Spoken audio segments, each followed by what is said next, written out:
Hey guys, it's Emma here. So in today's video I'm going to be dealing with some of the questions we got on sort of a regular basis and turn it into sort of a light-hearted video discussing and talking about these issues.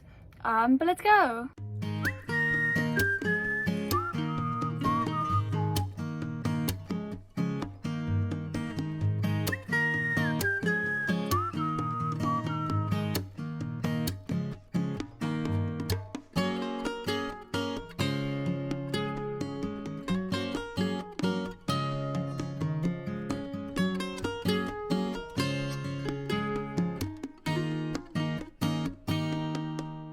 So number one is don't buy a narrowboat if you like a lot of space. So this applies to people who maybe want to live aboard. So when we were moving onto the boat, we had to get rid of a lot of stuff, not just furniture, but clothes, items, and just like a lot of things that was like just normal in a house. Also, if you are moving onto a boat with a person, you need to make sure you get along, because obviously it is a very small space, and you can get frustrated with each other quite quickly if you maybe lost something, or you're like trying to do something and it's like you just have a small space to do it in. And this obviously tends to be more of an issue in the winter, because obviously you're in your boat more. To solve this issue, it's good maybe to have a good organization system and have like a place for everything, but also just live a very minimal life.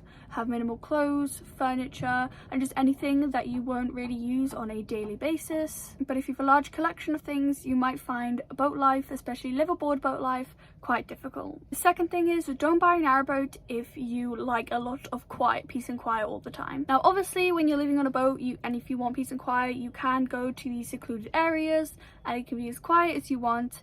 But if you want to go somewhere where it's close to shops, it's convenient for you, or it's just like handy to be there, it will be very rare for it to be extremely quiet there. And that's something about boat life that you have to get used to if you do like a lot of peace and quiet, because people's generators can go on, engines, people walking up and down the towpath, cyclists, all those things. Just, it's a public place, so there will obviously be a bit more commotion, just a bit more noise, and it will obviously be less peace and quiet except like a middle of nowhere spot.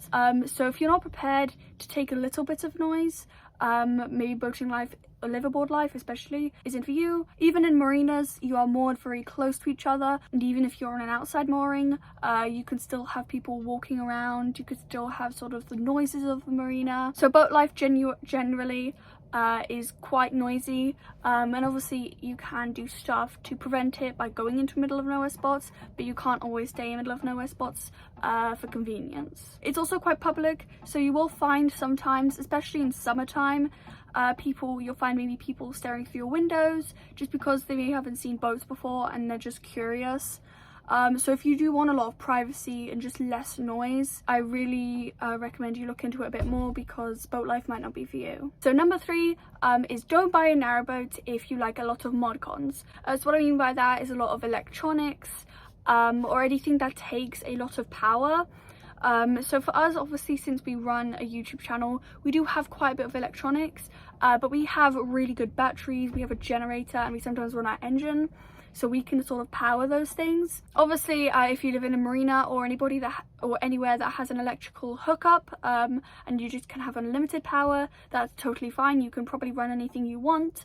But if you are cruising around and you're not hooked up to it, it will be a bit more tricky. You can obviously always spend more money on more solars, better batteries and all that sort of thing, but there will always probably be a limit to how much and how long you can charge or power things up. For example, I do have a PC, and I used it for a little while, but I found out that I could probably only use it well for about 2 hours before I had to switch it off, because it does take so much battery with the PC and the monitor. So if you do like your electronics, obviously we like our electronics, but we spent more money on batteries and making sure we could actually charge things, there will always be a limit except electric hookup for electronics. The things that we don't have that we probably used to have in the house is we don't have a hairdryer, we don't have a microwave, we don't have an electric kettle, we don't have straighteners, we don't have anything that's like unnecessary except sort of our tech stuff. So if you do like hair dryers, hair straighteners, microwaves and everything like that,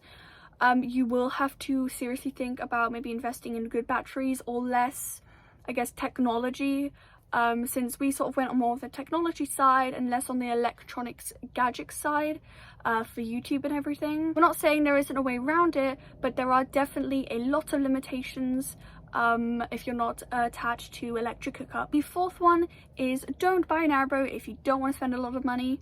Living on an airboat obviously costs quite a bit of money because you have to buy coal and kindling to stay warm. You'll have to buy solars if you want solars, batteries. You'll have to maybe fix your engine. There will always be something that might go wrong on a boat, or things that you might need on a boat. So definitely living on a boat, if you think it'll be cheaper, it probably won't in the long run. Thinking about things that could possibly go wrong. Even if you do get a brand new boat, boats are never maintenance free, so you will always find something to fix. I will be doing a full video on the running costs of a boat, and I have done like a few in the past if you'd like to go and check those out on my channel. The fifth thing is don't buy an airboat if you want a lot of spare time. Now on a boat there's always generally something to do, whether it's bringing your coal in, stocking up your fire, cleaning your boat, cleaning your solars, cruising. There's a lot of jobs, like little jobs and everything, that can take up quite a bit of your time on a boat. These are sort of the jobs that you don't have to deal with the house, like filling up your water every 1 to 2 weeks, sorting out your toilet, dragging your bins to like another bin facility. So just keep this in mind before buying a boat, because if you have a busy life, boating might not be for you. Also, if you are a continuous cruiser, you will need to move every 14 days. And if you want a 48-hour moorings, you'll have to move every 2 days. So this is just something to take into account before buying a boat. So this video sort of like just explaining and talking about sort of the negative sides of a boat. But after this clip, I will be showing a slideshow I put together of all the good things on an airboat, because there are definitely a lot of them. So beautiful places to moor, wildlife you get to see, new places you get to see, and everything like that is always a plus side on an airboat. And also just being able to experience new experiences and seeing places you would never really see if you maybe lived in a house. But let's go!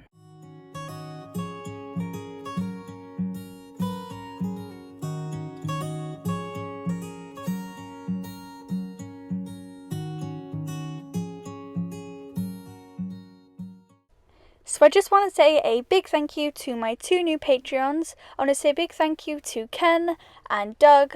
I want to say a big thank you to them for donating to my Patreon. It means the world to me, and I'm really glad you're enjoying my videos. So I hope you liked this video. If you did, don't forget to give it a like, subscribe, and hit the notification bell so you're notified every time I do a video.